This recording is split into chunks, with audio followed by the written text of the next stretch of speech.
I'm Jennifer Gilmour and I'm an author and advocate for women in abusive relationships. I want to get to the answers to the questions that many have from those that work in the domestic abuse sector, getting an inside feel of what it's really like in their job role and sharing it with all of you.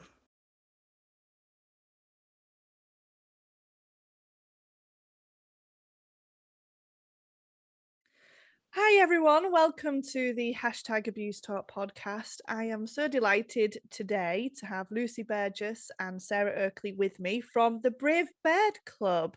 And we connected, I think it was through Clubhouse originally, went over to Instagram, and I was delighted to be a guest on their podcast. And I had to return the favour because we just had such a good giggle despite the serious connotations of that particular episode, and I'll pop it in the description of this episode as well so you can listen back to it if you want to.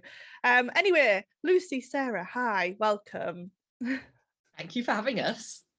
Yeah, we're so excited to be here. Your podcast that you recorded with us was up there with our favourites, definitely, because we spent the first 5 minutes. I don't know if it's a good listen or a terrible listen for everyone else, because we could not stop laughing. We could not control ourselves, could we? Yeah, I don't really know what started it, but it was good fun, wasn't it? I think it got smutty. No. Very quickly. These things happen, don't they? Sorry. I do think the blame was on Lucy, but there we go. Anyway, we'll try not to do that on here. So I would love to know, Lucy, let's start with you because you're on the top of my screen. Can you just tell us a bit about you? I'm hoping we can sort of venture into the journey of how you both came together on the Brave Bird Club project. So if you can just tell us a bit about you, maybe what you've done in your life. Well, I come from a very rural town in Gloucestershire. I am intensely dyslexic, so I very quickly found my way into working with horses. I was very fortunate to always have horses in my life, so it was something that sort of happened quite naturally. So I did that and I loved it, and I was physically beautiful and strong, and it was wonderful. And then I accidentally fell pregnant. So I ended up, basically, I tried to work it out with my son's dad, but it wasn't going to work. I love him dearly. He's the father of my child, but we just didn't work as a pair. Mm-hmm. So we split up, and I was feeling incredibly kind of vulnerable. I needed to be looked after, I felt at the time. I'd been through an unexpected pregnancy. The father of my baby was quite young. He wasn't ready. I felt like I was bringing up 2 children, essentially. Anyway, so along came this guy. And he was financially secure. He wasn't loaded, but he was financially secure. And he came along and said, I want to look after you. I want to put you in a nicer house. I want to provide your child with the best education. I want you to be dressed in the best clothes. And I thought, wicked, great, let's do that. Quite quickly, it became obvious that it was more than that. He wanted me there. He wanted me away from everybody else. He wanted control over me. So within a very short period of time, we were married and I was pregnant, moved away. And it became, it wasn't long after, it was before the wedding, if I'm honest, that the red flags were going up. So as far as an abuse, I suppose you put abusive relationship label on it, but I never feel like it's as simple as that. People say, you know, they have visuals of physical abuse and lots of, you know, with it being very dramatic, but it wasn't necessarily like that all the time. Occasional, very occasional physical abuse, very, very occasional. And if I'm honest, it was normally 2-sided because I'd broken by that point. You know what I mean? And the frustration and the anger. So, you know, I'd walk past him sometimes and I'd sort of push him a little bit, and then he'd push me, and then I'd push him more, and it would escalate. So that would happen. It was really childish, but it was just the only way I could sort of vent. So it was verbal abuse, it was financial coercion. You know, I had no control over anything. He was reasonably horrible to my son. Now, this is where it gets complicated. He doesn't see anything he did as wrong. To this day, he is completely convinced that the way he treated me and my child was okay. It wasn't. It was abuse, but it was drip fed, constant. And my boy has since, you know, he's had lots of therapy, and he's since been actually diagnosed a bit mildly autistic. So it crumbled him, you know, it really did hurt him. So I got to a point where I had to leave.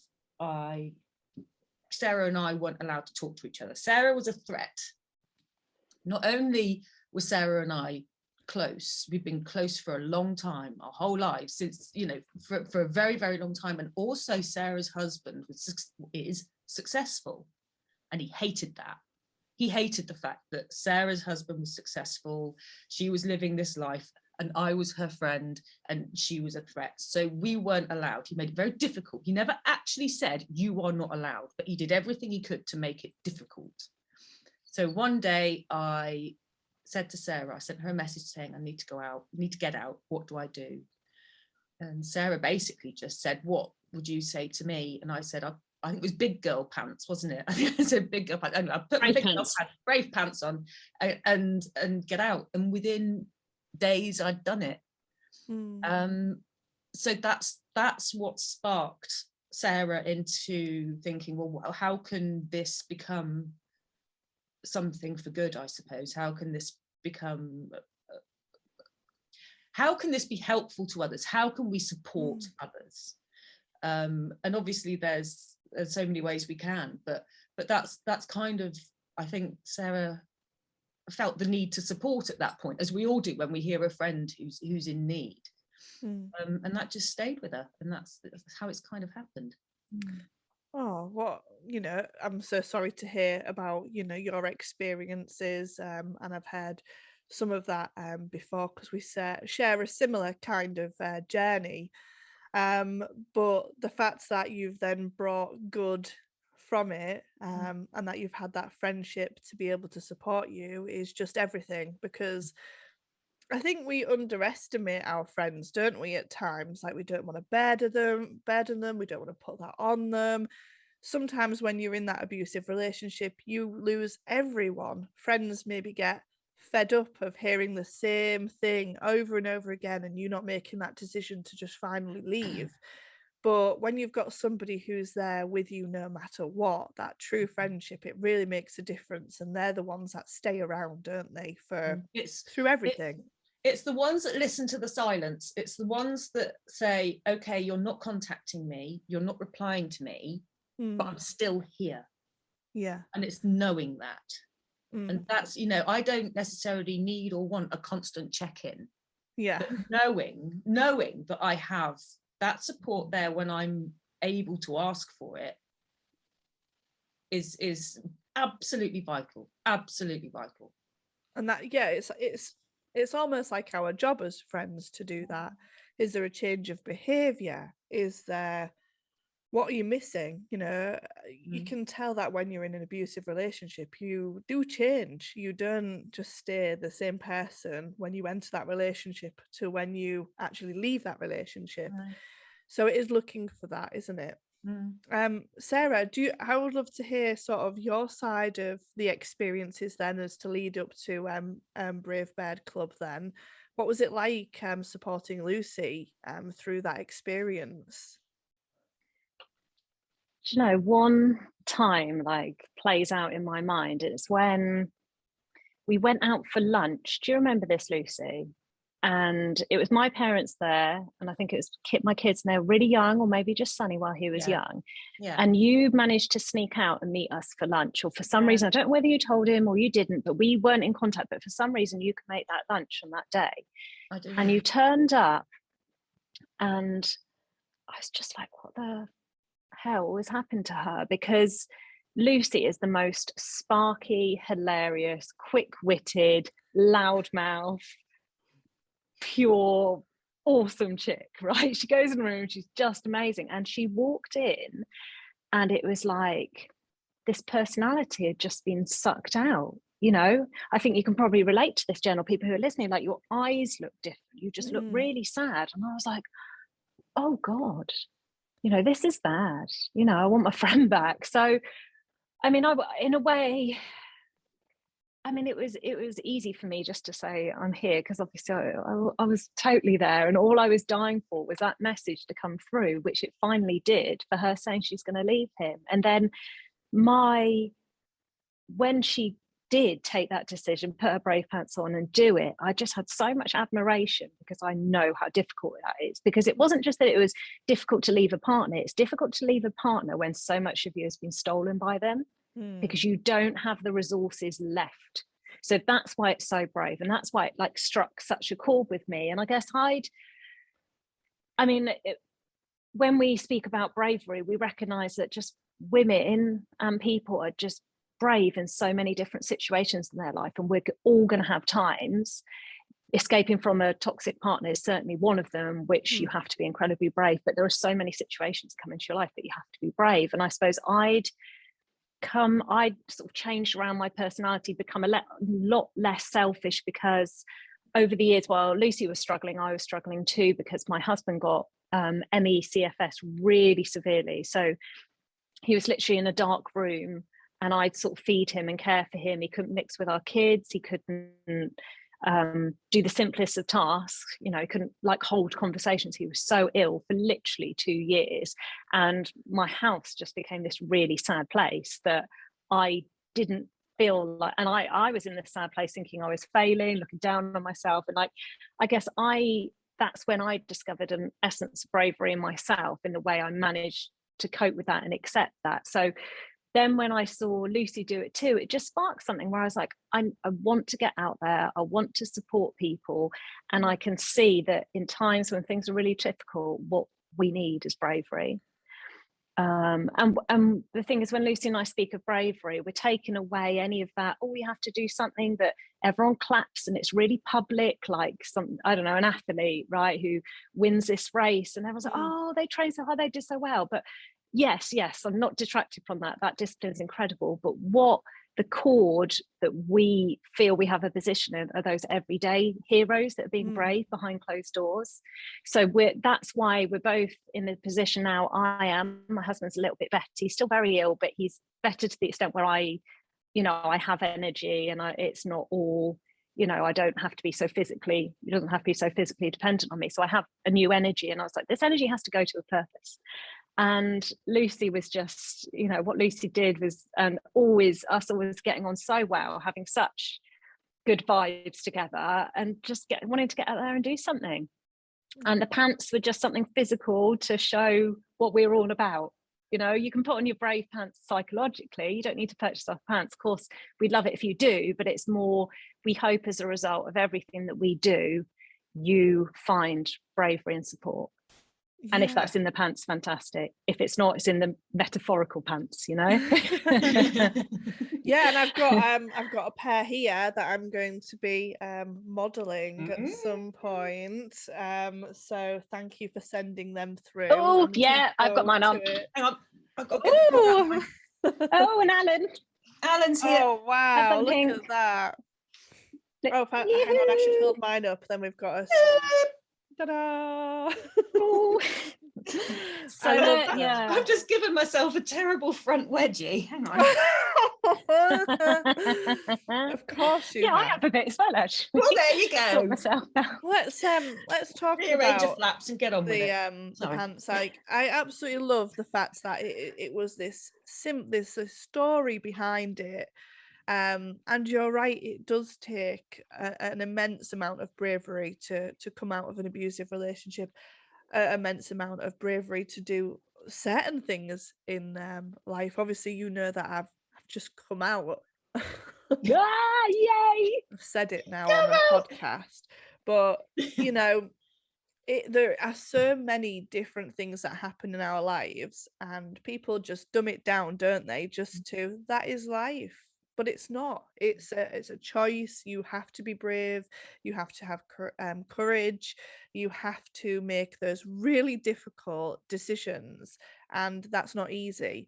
And I really love that you ask every one of your guests, what does bravery mean to you? Because it does mean something different to everyone. Yes, there is a dictionary definition, but you call upon moments in your head straight away. When were you actually brave? So I imagine that anyone listening now is thinking, actually, yeah, when have I been brave in my life? And what does that look like? What does it feel like? And usually it will be associated to a nervous feeling, maybe a scared, maybe a time when you're about to walk on stage and you've had to be brave to overcome it.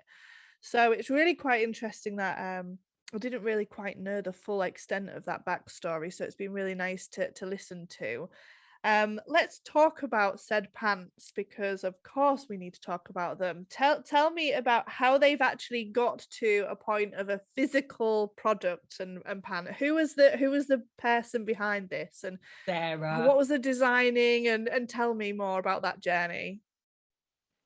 It's been a long journey because I have no experience whatsoever in manufacturing or understand this at all. So basically, we've got a manufacturer in Portugal who makes these pants for us. I've designed them, chosen the colours. But what I mean, yes, we're so proud of the product. But what we say about them is like they're 95% cotton, 5% elastine, but 100% brave. Because the pants are the energy behind them and the love and the support behind them. And we've got there. It hasn't been easy. I mean, in anything we do, and you'll know this as well, Jen, stepping into a new arena, with our podcast, with getting used to social media, doing all that and doing manufacturing, like I'm messing up the whole time and discovering things, and we still can't get certain things sorted. So none of it's been easy. Yeah. But we're there in the end. I just wanted to, can I return to something you said before? Because I thought it was really, really interesting. And you were talking about bravery and like how you often feel like a bit of a mess and a bit nervous when you're doing it. And I think that's completely true. It's like when you're making a brave move, your hair isn't perfect and like you might be sweating, or you might, brave is can be quite raw. But the times when you hit that bravery in life and you make a decision, you make that pivotal move are actually the deepest, most magical parts of you. Because if you can expose yourself, if you can be vulnerable, if you can take those chances and take those big leaps, your whole world moves in a different direction. Like you, Jen, you've been so, not only have you realized something and acknowledged it in you, that's brave to start with, to actually now publicly say, and this is who I am, and this is what I'm discovering along the way, knowing that things are going to change, and maybe what you say today might be different tomorrow.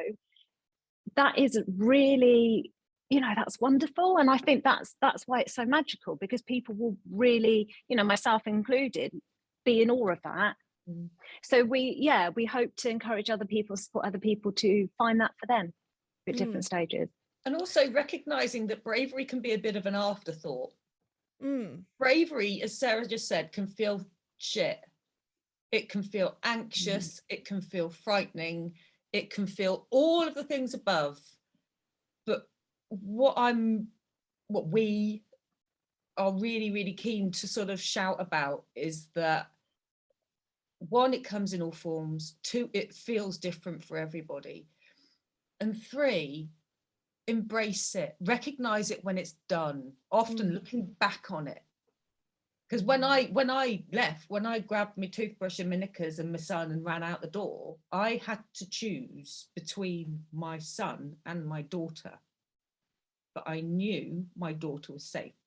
So I had to go. And at the time, that didn't feel brave. That didn't feel brave. That felt crap. That felt beyond crap. But with hindsight, that was probably my bravest move of that day, because otherwise I wouldn't have gone.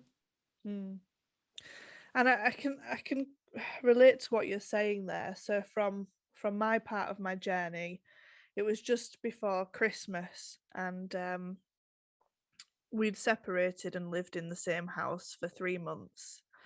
I'm 3 hours down the road from my family. His family are one street there, and he wouldn't make that move just to stay over at a relative's.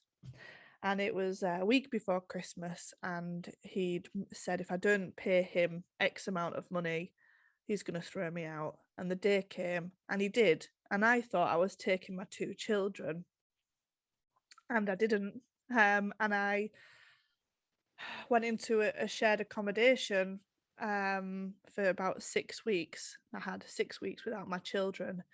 And it was the hardest thing that I had to do. But I knew that actually I didn't have the energy. So in that 6 weeks, I physically vomited. I lost a mass amount of weight. I slept. All I did was sleep. And then I made a plan to get them out. So it was almost like, even though it was the scariest thing ever, and I didn't know it was going to happen, it was just the only way that it was going to have to be. So yeah, that bravery that you talk about is it's uncertain, isn't it? It's an uncertain bravery. And I think you look back and go, I was brave. You don't feel brave in the moment, like what you were saying. And I think that's quite interesting, really. There are times where you go, I need to be brave, but there are a lot of times where you don't recognize that until until afterwards. So let's get back to the pants. Because they came in a lovely presented box and everything, and obviously it comes with a little card to say thank you. Is some of the proceeds to the pants going to any particular charity or organisation? How does it work? Yeah. Do you want me to answer, or do you want to answer, Lucy? No, you go. Okay, I'll go. To me, to you. So yeah, absolutely. When we started out, because of Lucy's situation that inspired the pants, we're like, we need to give back. So we are affiliated with My Sister's House, who are a domestic abuse and violence centre down in Bognor Regis, run by a lady called Julie Budge, who we're obsessed with. She's just the most special, caring, loving person. And as soon as we met her and saw what they did there, we knew we have to support these guys. Like, we have to, yeah, because it's a small charity. The other thing is, we knew that because they're small enough, that the money we raise will actually make a difference. And yeah, so £1 from every pants that we sell goes directly to them, and to help them buy, you know, simple things from like toiletries for the women who come in, to offer counselling sessions, financial advice. They do things like craft sessions, because they recognise that not everyone's ready to access the help right away or feels comfortable coming in. So if they do like craft sessions, people can come along and do craft, and maybe they'll feel comfortable in time. In fact, she brought us to tears on our podcast, because she spoke about a lady who'd been coming to craft for, I think it was 6 months, wasn't it, sitting on her own, Long time. without saying a word, but just joining in the craft. And then when she finally did open up, it was like one of the most, you know, dangerous situations that they'd come across since they'd been running the centre. But that space was just so important for her. So yeah, that's what they do there. They've also got an online chat support group, and yeah, that we're linked to them and do what we can to help them do their amazing work. So yeah, that's fantastic. I mean, what I'll do is really I'll pop the information in there as well for anybody that wants to make a donation or buy the pants. How does everybody find you online? How do they purchase these Brave Bird pants? You can look at all the socials. There are loads of them out there. We're on everything. We are well annoying. Facebook, Instagram. bravebird.club. You can look at us there. Just Google Brave Bird pants and we pop up like a bad smell. Just have a look. We're really easy to find and we're always happy to be found.